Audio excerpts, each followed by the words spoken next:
भाई लोग, टीवीएस का iQ इलेक्ट्रिक स्कूटर जल के खाक हो चुका है। क्यों खाक हुआ है उसके बारे में बात करेंगे। और महिंद्रा की तरफ से हमने वीडियो बनाया था, B6 जो इलेक्ट्रिक कार थी उसमें फायर लगा था। अब उनका जो महिंद्रा का ऑफिशियली वेबसाइट से उनका स्टेटमेंट आया, क्या स्टेटमेंट आया उसके बारे में बात करेंगे। और महिंद्रा ने अपना बचाव कैसे किया उसके बारे में हम पूरा डिस्कशन करेंगे।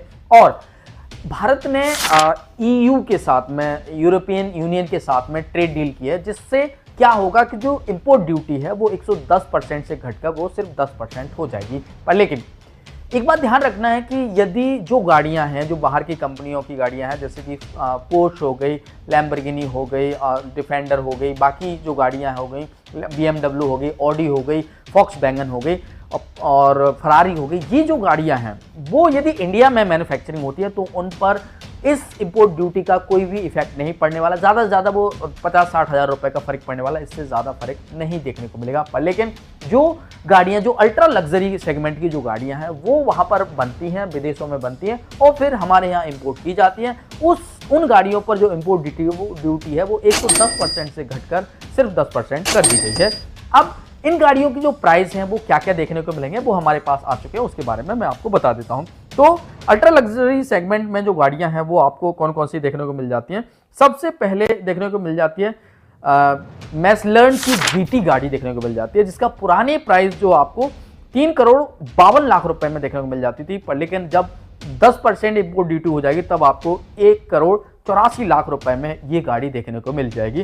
तो जितने भी लग्जरी सेगमेंट में जो गाड़ियां देखने की सोच रहे थे कि हमें ये गाड़ी लेनी है, तो उनके लिए ये मौका बिल्कुल ही बहुत ज़्यादा इंपॉर्टेंट हो जाता है। और बात करेंगे फरारी, यहाँ पर गाड़ी आती है और उस गाड़ी के जो प्राइस है वो पुराने प्राइस है 3,31,00,000 रुपए है और नए प्राइस 10% इंपोर्ट ड्यूटी के बाद में आपको 1,73,00,000 रुपए में ये गाड़ी मिल जाएगी। रॉयल्स रॉयल्स की फैंटम जो गाड़ी है वो आपको 9 करोड़ रुपए एक्स-शोरूम प्राइस पर पुराने प्राइस देखने को मिलेंगे। पर लेकिन अब जो है नए प्राइस वो आपको 4,71,00,000 रुपए में ये गाड़ी देखने को मिलेगी। पोर्श की 911 जो गाड़ी है वो आपको 2 करोड़ रुपए की एक्स-शोरूम प्राइस पर देखने को मिलती थी। पर लेकिन अब जो प्राइस है वो 1,05,00,000 रुपए में ये गाड़ी देखने को मिल जाएगी। और मर्सिडीज की तरफ से जी-वैगन जो गाड़ी है, जी-वैगन 63 जो गाड़ी है वो आपको 3,49,00,000 रुपए में 59,00,000 रुपए में देखने को मिल जाती थी। पर लेकिन अब इसके जो नए प्राइस हैं वो 1,88,00,000 रुपए में ये गाड़ी देखने को मिलेगी। और रेंज रोवर की जो गाड़ी है वो आपको 2,31,00,000 रुपए में देखने को मिल जाती थी पहले। पर लेकिन अब जो नई प्राइस है वो आपको 1,21,00,000 रुपए में ये गाड़ी देखने को मिलेगी। और लैंड रोवर की डिफेंडर जो गाड़ी है उसके जो प्राइस है वो 1,03,00,000 रुपए में देखने को मिल जाती थी। पर लेकिन अब आपको ये 54,00,000 रुपए में ये गाड़ी देखने को मिलेगी एक्स-शोरूम प्राइस पर। लैम्बोर्गिनी की उरुस जो गाड़ी है वो आपको 4.57 करोड़ रुपए में देखने को मिलेगी, मतलब 4,57,00,000 रुपए में देखने को मिलेगी। पर लेकिन अब इसके जो प्राइस है वो बहुत ज्यादा कम हो जाएंगे और इसके जो प्राइस होंगे वो आपको 2,49,00,000 रुपए में ये गाड़ी देखने को मिलेगी। तो गाड़ियों पर जो अल्ट्रा लग्जरी सेगमेंट में जो गाड़ियां जो बाहर से इंपोर्ट होती हैं उन्हीं पर ही इसका इंपैक्ट होगा, बाकी किसी गाड़ी पर इंपैक्ट नहीं हो गया। तो यदि आप भी सोच रहे हो कि हम करोड़ों की गाड़ियां लेना चाहते हैं, अल्ट्रा लग्जरी सेगमेंट में लेना चाहते हैं, तो आप इनकी तरफ भी जा सकते हैं। तो ये ट्रेड डील काफ़ी अच्छी बात रही है इंडिया के लिए, तो धन्यवाद भाई मोदी जी, तालियां भाई। अगली न्यूज़ की बात करें तो यहाँ पर आ रही है महिंद्रा की तरफ से। महिंद्रा की B6 UP13 जो गाड़ी थी वो जो है फायर लग गया उस गाड़ी में। फायर लगने के बाद में और महिंद्रा की तरफ से ऑफिशियल स्टेटमेंट आया और स्टेटमेंट में उन्होंने बताया कि हमारी गाड़ी में जो फायर लगने की जो चीज़ें होती है, जैसे कि बैटरी होगी, मोटर होगी, इनसे फायर नहीं लगा है, वो बिल्कुल ही सेफ हैं।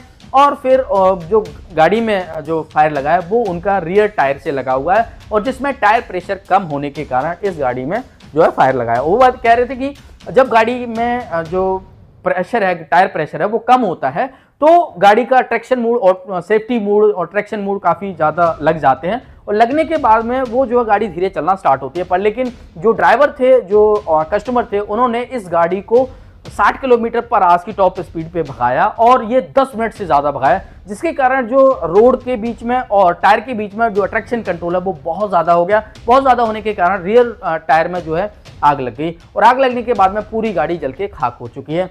पर लेकिन मैं ये कह रहा हूँ कि यार वो, और उन्होंने ये भी कहा है महिंद्रा ने कि भाई आप जो है जब गाड़ी बता रही है कि आपको पूरा प्रॉपर चेक कर लेना चाहिए, आपकी सेफ्टी गाड़ी जो है बता रही है, खुद ही बता रही है कि भाई ये प्रॉब्लम है, ये प्रॉब्लम, तो उसको रिजोल्यूशन क्यों नहीं करते हो, ये यार समझ में नहीं आया। पर लेकिन पूरी गाड़ी जल के खाक हो चुकी है। अब क्या ये बीमा के द्वारा दोबारा बन पाएगी या नहीं बन पाएगी, आप हमें कमेंट बॉक्स में ज़रूर बताइए। महिंद्रा ने और कोई नई चीज़ नहीं बताई कि भाई हम इस गाड़ी को दोबारा बना के देंगे या फिर दोबारा रीडिज़ाइन करके दे देंगे या फिर क्या करके देंगे, ये अभी तक उन्होंने नहीं कहा है। कस्टमर के 20 लाख रुपए चले गए हैं बिल्कुल ही। तो गाइज देख सकते हैं आप। अगली न्यूज़ की बात करें तो यहाँ पर आ रही है टीवीएस की तरफ से। टीवीएस का iQ इलेक्ट्रिक स्कूटर जल के खाक हो चुका है।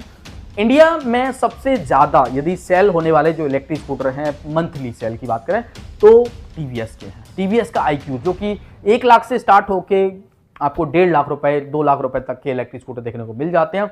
अब इन इलेक्ट्रिक स्कूटर में फायर लगने का जो प्रॉब्लम है वो आ चुका है। पीछे आप देख सकते हैं ये कस्टमर है, उन्होंने अपना इलेक्ट्रिक स्कूटर रोड पे खड़ा कर दिया।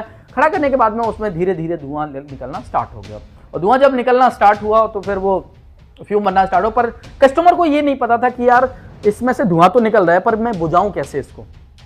कस्टमर 2-4 लोगों से पानी भी मांगता है कि किसी पर पानी हो, पर लेकिन पानी किसी के पास नहीं होता है। इलेक्ट्रिक स्कूटर में धीरे धीरे फ्यूम जो है बढ़ने लगे और इलेक्ट्रिक स्कूटर पूरा जल के खाक हो गया। टीवीएस भाई आपके इलेक्ट्रिक स्कूटर सबसे ज़्यादा सेल होते हैं, अच्छे भी हैं, पर लेकिन इस सेफ्टी का भी ध्यान दीजिए। आप जब सर्विस करने जाते हो तो इन सभी चीज़ों को प्रॉपर चेक कीजिएगा। इलेक्ट्रिक स्कूटर में फायर लगते बिल्कुल ही कस्टमर के जितने रुपए थे वो सब बेकार हो चुके हैं। तो यार अब क्या बीमा के थ्रू ये इलेक्ट्रिक स्कूटर रिकवर हो पाएगा या नहीं हो पाएगा, वो भी आप हमें कमेंट बॉक्स में जरूर बता दीजिए। इन घटनाओं से जो कस्टमर हैं उनका ट्रस्ट जो है, बाकी और पब्लिक का जो ट्रस्ट है वो टूट जाता है। तो इसलिए प्लीज़ ट्रस्ट को बनाए रखने के लिए ये स्टेटमेंट और जारी कीजिएगा। जैसे महिंद्रा ने स्टेटमेंट जारी किया वैसे ही आप भी इस स्टेटमेंट को जारी कर सकते हैं। आपको वीडियो कैसे लगी कमेंट बॉक्स में बताइए। तब तक के लिए